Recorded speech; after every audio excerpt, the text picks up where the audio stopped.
This is an interesting question. What is the difference between differences and what is the difference and similarity between selflessness and compassion? Can someone with huge ego be compassionate?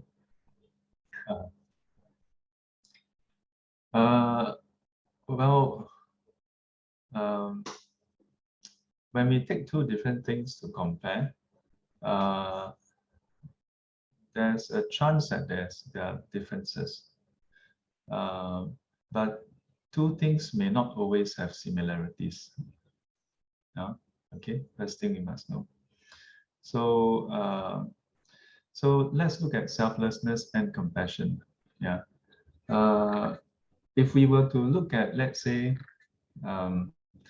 loving kindness and compassion, then to compare the two is somewhat more appropriate because they are both wholesome qualities.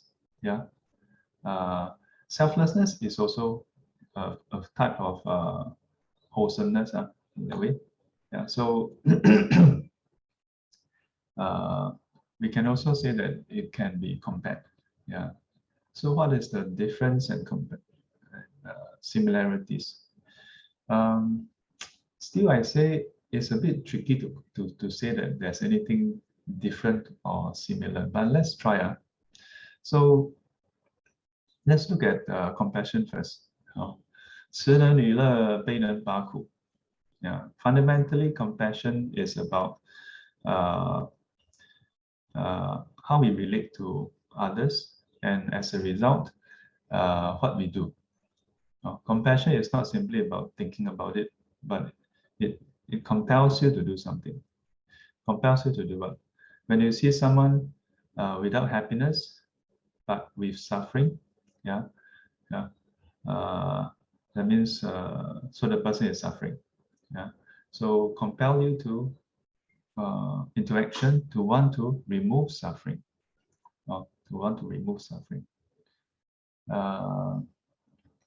Selflessness. Selflessness.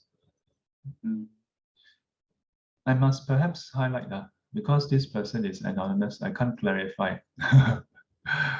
Yeah, selflessness and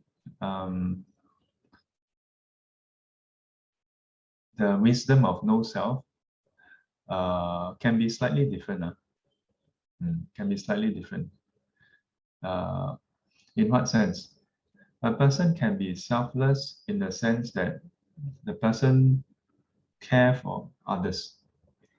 Yeah, don't care about themselves.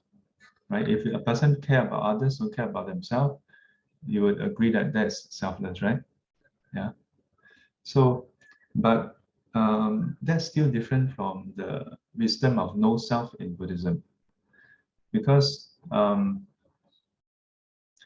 the person may still consider the self of others.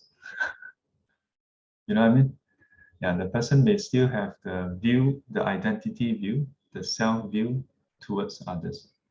And in contrast, the person may still consider themselves as having self. It's just that put other self above their self. Then we say it's selfless. So far, so good. So, but then what is the comparison with compassion? If a person is selfless, it helps a person to be compassionate. It can help a person to be compassionate. So usually when a person acts selflessly, it can be for the benefit of others. Yeah, so there's similarity in this way. Yeah, you're able to benefit others. But perhaps there's a difference, and there's a similarity because compassion, there's also worldly compassion. And then there is the higher level of compassion, that is what we say the level of the enlightened ones. Do you all have compassion, for example? Do you all have compassion? Say yes.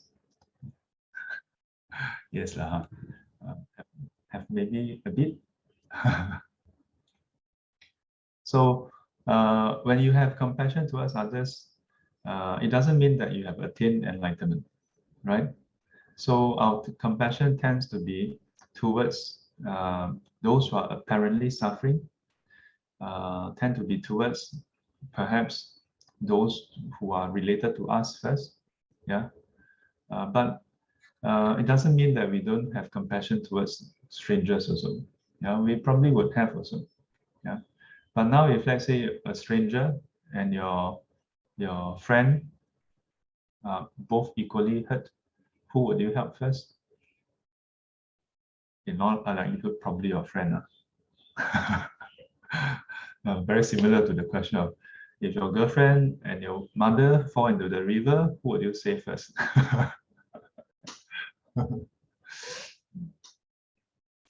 So, but compassion in Buddhism has a so-called higher level also, yeah, where it is supported by appreciative joy, supported by equanimity, supported by wisdom also. Yeah. If the selflessness is arises because of the wisdom, because of equanimity, then basically they are synonymous. Yeah, the qualities are synonymous. Yeah, because then it's basically the same as the wisdom of enlightened ones. Yeah, but as I mentioned, selflessness may arise without the wisdom of no self. Yeah, you still consider that you still have attachment to the self. You still have attachment to the self, but you put other self above you. Yeah, it may not have equanimity also. Yeah, may not have. Yeah, so you may be selfless towards your loved ones, but not towards others. You may be selfless towards your friends, but not towards your enemy. Right? Can still be considered selfless, right? Yeah. But to be truly selfless, like an enlightened one, then you need the wisdom. Now, in which case, then you will fulfill the compassion of the higher level. Uh,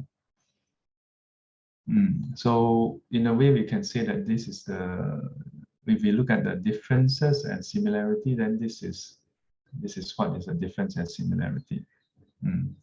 But as I said, these two, although both are similar, yeah, or both are wholesome, but it doesn't feel like they're on the same axis. Yeah, they're not exactly on the same axis. Yeah. So the second part, can someone with huge ego be compassionate? So the contrast here seem to the person who asked this question seem to equate selfless with having no ego. Yeah. Or from what we read, it seems to be. Assuming it is, well, the first thing is, as I explained earlier, just because a person is selfless doesn't mean that the person don't have a sense of self. Okay, yeah. So if a person has huge ego, can the person be compassionate? I think it's still possible. Yeah, it's still possible. On one hand, to act compassionately. Yeah. There's this thing called Messiah complex. Yeah. So you have the thought that you are the one who is out to save the world. Yeah. So actually very big ego, but at the same time can be very compassionate. Can be very compassionate. But not compassionate in the sense of the enlightened ones. Because you have big ego, that means you are not enlightened. Yeah. So you still have attachment to the self, and in fact, very great ego. And in fact, sometimes a person can be compassionate precisely of the big ego. Yeah, because in contrast to others, because of the big ego, they think, oh, you are so poor thing. I should help you. Yeah, so that's worldly compassion. I don't mean to say all worldly compassion is like that. Yeah, but it can become a form of worldly compassion. Heishan asked, Shifu, what do you mean when you say "guai guai" at the end of the session? So this phrase, this phrase comes from my mother. Yeah, because since young she always tell. I think she tell all the kids, but I don't recall hearing her saying this directly to my siblings. Yeah, but I think she does tell them also. Sis, does Norma tell you that? Guai guai guai. Have or not? Have? Oh, now she's wondering. Have.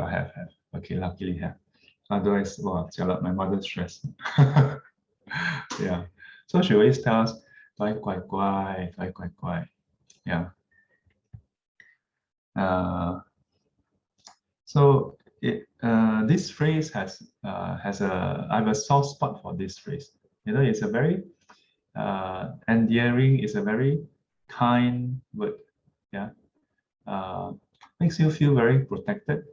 Makes you feel very cared for.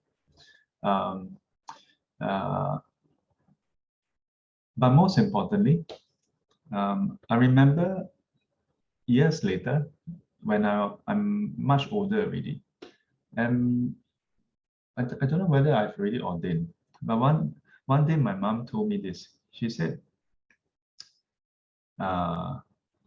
we were talking about some matters. Then she mentioned about how that, you know, she always tell me, you know, that you must be good. Guai means to be good lah. You know, it covers a a lot of spectrum. Yeah. Then she said something that's very interesting. She said, doesn't mean that I'm always good now, but by saying that, it encourages me to be good. Yeah. And in that way, it reminds me of the potential that I can be good. You know, so it's in a way, it's a 爱的教育 yeah, 正面的教育 yeah, a very wholesome way of educating, and it very short phrases, 乖乖 you know, yeah. In a way, I don't know whether my mom thought of this, but in Buddhism, when like sometimes you go to the temple, and then the monk will call the seniors, 老菩萨, you know, you call them 老菩萨, or sometimes they will refer to everybody as 菩萨, you know, yeah. In a way, on one level, it is our practice, our own practice, that we see everybody as bodhisattvas. So we why? Because 众生皆有佛性, that we all have the potential to be Buddha. So if you have the potential to be Buddha, then I shall address you accordingly. You are Bodhisattva. So this is from our side. On the other hand, by calling you all Bodhisattvas, then it's reminding you that you have the potential to become Buddha. So act like one. You know, so many layers. So up to you all to go and chan. Yeah, up to you all to go and realize and to appreciate and act accordingly. Yeah. So for some people, maybe guai guai just means come and attend the morning sitting. For some people, it means to be able to observe the precepts. For some people, it reminds them to refrain from wrong, to do good. Yeah. So it covers many things. Most importantly, it's a reminder that we can be good. We have the potential to attain enlightenment. Yeah. Okay. Till we meet again, may be guided and protected by the Buddha, Dhamma, and Sangha. Sadhu, sadhu, sadhu. And as always, 乖乖，谢谢师父。 Amitofo. 阿弥 Have 陀 a 佛。 guai guai day ahead. Yes.